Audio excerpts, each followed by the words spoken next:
आप सुन रहे हैं जगत गुरु तत्वदर्शी संत रामपाल जी महाराज द्वारा लिखित पुस्तक ज्ञान गंगा का पेज नंबर 285। भटकों को सतमार्ग, बहन ईश्वंती की दर्द भरी आत्मकथा।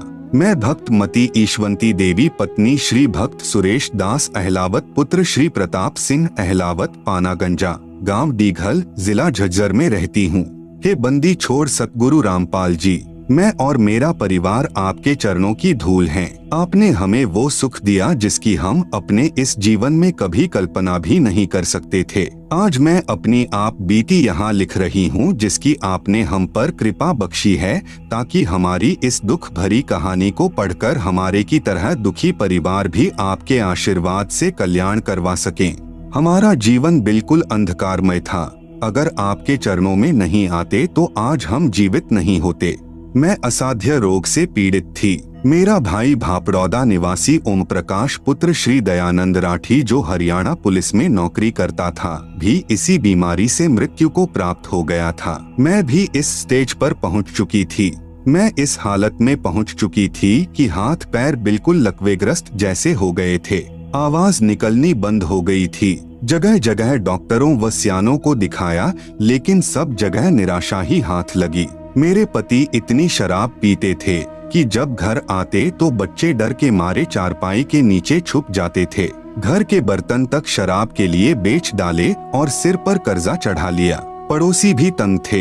एक दिन तो नशे की हालत में ये मुझको उठाकर डालान पानने के कुएं में डालने चल पड़ा था। महापाप ओपरी हवा ने कहा कि किसकी क्या पोरस चलेगी, मैं इस घर को बर्बाद करके छोड़ूंगा। मेरे भाइयों ने मेरे ऊपर ढेर सारा पैसा सियानों व डॉक्टरों के चक्कर में बर्बाद कर दिया, लेकिन मुझे कोई फायदा नहीं हुआ।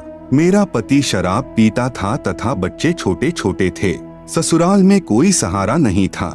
मेरा भाई सुखबीर, जो डीटीसी में ड्राइवर है, उसने परम पूज्य सतगुरु रामपाल जी महाराज से नाम उपदेश ले रखा है। उसने कहा कि बहन को संत रामपाल जी महाराज से नाम उपदेश दिलवा देते हैं, मरना तो इसको है ही, ये आखिरी उपाय कर लेते हैं। इस पर मेरे पिताजी श्री दयानंद राठी ने कहा कि क्या कोई नाम उपदेश से ठीक होता है। इस पर मेरे भाई ने इन सबको नाम उपदेश की महिमा के बारे में समझाया। इसके बाद सब ने कहा कि देख लेते हैं। यह कहकर मुझे संत रामपाल जी महाराज के चरणों में लेकर गए। उस वक्त सतगुरुदेव गांव पंजाब खोड़ दिल्ली में सत्संग कर रहे थे। पूरा परिवार मुझे लेकर रात 10 बजे महाराज जी के चरणों में गए। ये बात 25 दिसंबर 1996 की है।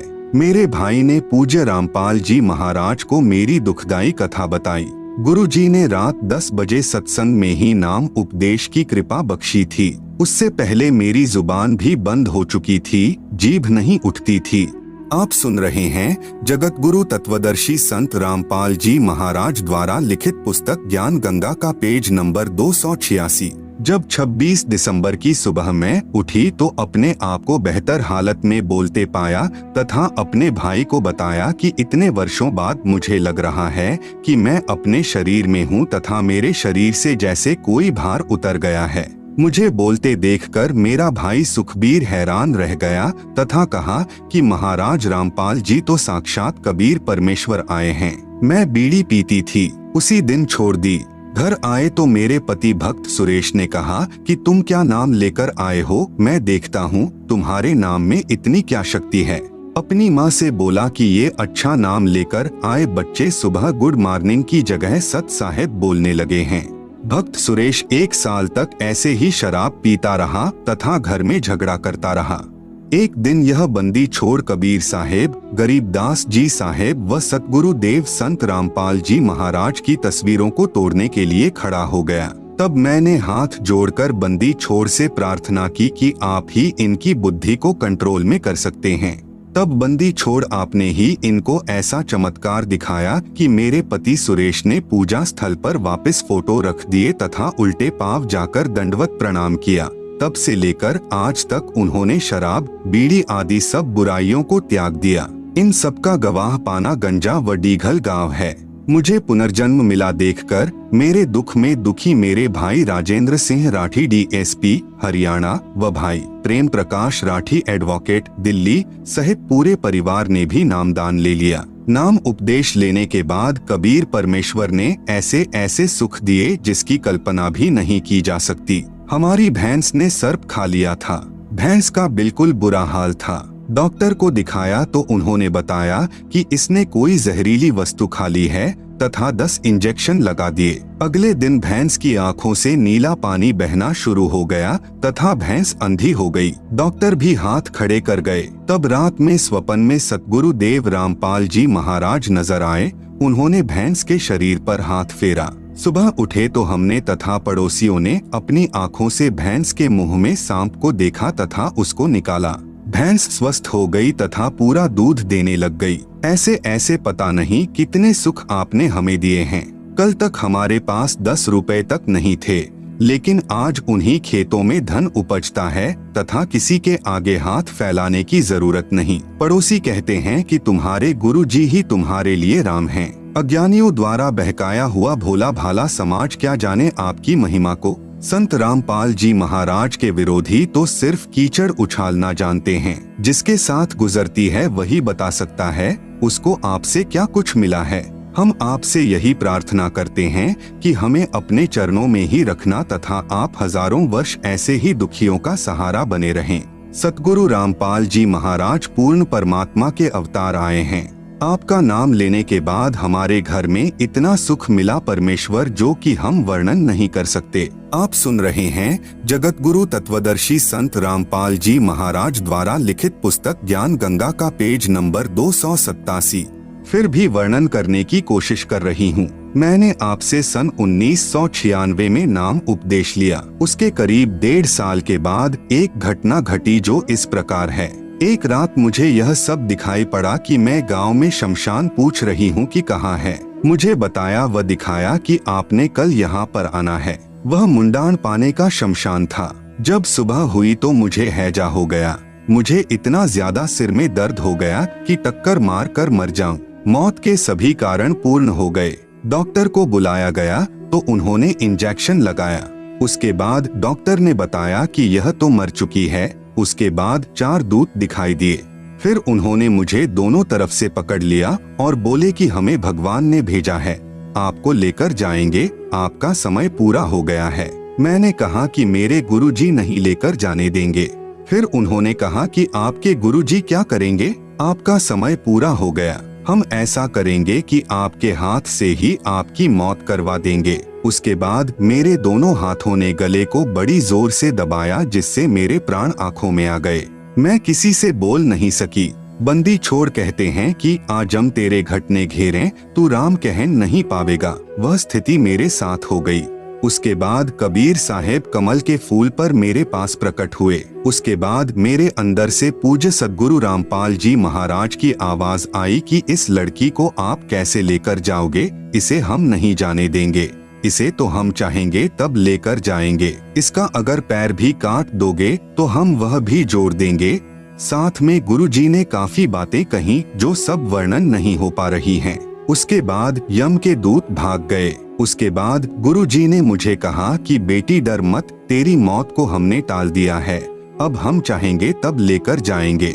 हमारी एक भैंस जिसका ब्याने का समय नजदीक था, वह एक दिन बिल्कुल बुत की तरह हो गई। डॉक्टर को बुलाकर लाए तो डॉक्टर ने टाइम से पहले ही हाथों से बच्चा निकाला। उसके बाद भैंस ने जेर नहीं डाली। किसी के कहने पर हमने जो थोड़ी सी जेर बाहर होती है उस पर ईंट बांध दी तो वह जेर टूट गई। जेरे के टूट जाने पर भैंस की हालत बहुत बुरी हो गई। सभी कहने लगे यह भैंस अब मरने से बच नहीं सकती। हम घबराकर रात को ही 5 डॉक्टरों के पास गए, मगर एक भी डॉक्टर नहीं आया। कहते कि यह केस निपटाना हमारे वश की बात नहीं है, अब परमात्मा ही बचा सकता है। उसके बाद बहुत दुखी होकर मैंने आशा छोड़ दी कि आज भैंस को कोई नहीं बचा सकता। फिर मैंने कहा कि भक्त जी आशा मत तोड़ो, हमारे बंदी छोड़ सब ठीक करेंगे। उसके बाद बंदी छोड़ के सामने दंडवत प्रणाम किया व प्रार्थना की। उसके बाद सुबह एक डॉक्टर के पास गए तो उसने आकर देखा तो कहा यह बचेगी नहीं। ऐसे ही हमारी भैंस के साथ हुआ था तो बड़े डॉक्टर ने भरपूर कोशिश की मगर नहीं बच पाई। उसके बाद कहने लगे कि परमेश्वर की दया से बच भी गई तो दूध नहीं देगी। आप सुन रहे हैं जगत गुरु तत्वदर्शी संत रामपाल जी महाराज द्वारा लिखित पुस्तक ज्ञान गंगा का पेज नंबर 288। उसके 7 दिन बाद गुरुजी दिखाई दिए कि भैंस की आंतड़ियों में से जेर निकाल रहे हैं। सुबह भैंस ने जेर डाली तथा वह स्वस्थ हो गई और 15 किलो दूध पर आ गई। यह हमारे बंदी छोड़ की कृपा है, जबकि 4-5 पड़ोसियों की भैंस इसी बीमारी से मर चुकी थी। मेरा छोटा लड़का जिसकी उम्र 14 साल है, नाम नवनीत है, इसे बचपन यानी 6 महीने का था तब से ही निमोनिया हो गया था और 5 साल तक इसकी बीमारी खत्म नहीं हुई। मेरे हर संभव प्रयास करने पर तथा डॉक्टर के मना करने पर भी मैंने हार नहीं मानी। एक दिन मैंने उसे सतगुरुदेव रामपाल जी महाराज से नाम दान दिलवाया। उसी दिन से मानो मेरे बच्चे को कोई बीमारी थी ही नहीं। अब वह बच्चा आज अपनी उम्र के सभी बच्चों से तंदुरुस्त है। यह सभी चमत्कार हमारे सतगुरुदेव रामपाल जी महाराज की असीम कृपा से हुए हैं। एक दिन पूर्णिमा के सत्संग के समय वर्ष 2004 में बरसात के न होने के कारण हमारी धान यानी चावल की फसल सूख रही थी और नहर भी आकर चली गई थी। 1 महीना पश्चात दोबारा नहर आनी थी। वहाँ पर ट्यूबवेल से पानी देने का साधन नहीं था। हम सिर्फ नहर पर ही आश्रित थे। परंतु पूर्णिमा के दिन हम आश्रम से सत्संग समापन के बाद जब खेत को देखने गए तो हमारे 2.5 एकड़ जमीन धान वाली घुटनों घुटनों पानी से भरी हुई थी। यह कभी स्वप्न में भी न होने वाला कार्य हमारे सतगुरुदेव की कृपा से हो गया और सारे खेत के पड़ोसियों ने अफसोस किया कि यह नहर तो तुम्हारे सतगुरुदेव ने तुम्हारे लिए सिर्फ तुम्हारे लिए ही बुलवाई है। सभी लोगों की फसल में ज्यादा से ज्यादा 10 मन धान ही हुई, जबकि सतगुरुदेव जी की कृपा से हमारी 40 मन प्रति एकड़ हुई। अनेकों अनेकों सुख हमारे बंदी छोड़ सतगुरु रामपाल जी ने हमें दिए हैं। मेरे दोनों पुत्र भक्त अमित तथा नवनीत मई 2010 को दिल्ली पुलिस में नौकरी लग गए। मेरी तथा मेरे परिवार की तरफ से सर्व पाठकों से प्रार्थना है कि आप अति शीघ्र सतलोक आश्रम करौंथा में आकर संत रामपाल जी महाराज से मुफ्त नाम प्राप्त करें। मनुष्य जीवन व्यर्थ न करें। कबीर परमेश्वर कहते हैं, कल करे सो आज कर, आज करे सो अब, पल में प्रलय होएगी, बहुर करोगे कब। सत साहेब जय बंदी छोड़, सतगुरु रामपाल जी महाराज की जय।